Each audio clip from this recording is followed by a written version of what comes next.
to the Museum of Broadway.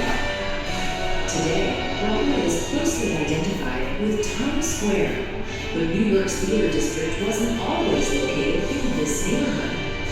The city's early theaters were primarily built downtown, where most people had settled, in what is known today as the Financial District and Chinatown.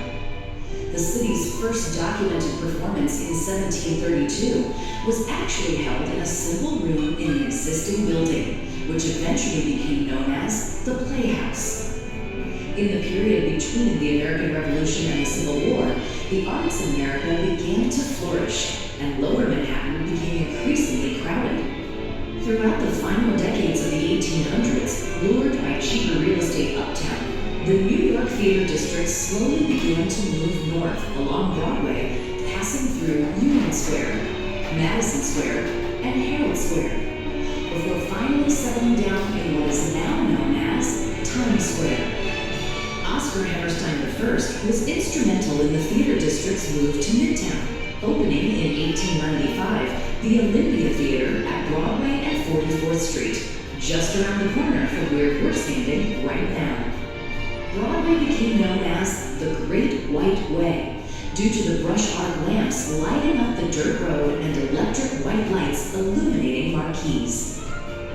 In the early 1900s, three brothers from Syracuse, Sam, Lee, and J.J. Schubert, would become Broadway's most prominent landlords, first leasing the Herald Square Theater and quickly building a massive organization operating multiple theaters. By the Roaring Twenties, there were more than 70 theaters in and around Times Square, but the roar was short-lived. The Great Depression, following the 1929 stock market crash, hit the theater industry hard, and many playhouses converted into movie houses. The end of World War II led to another boom period that many refer to as the Golden Age of Broadway.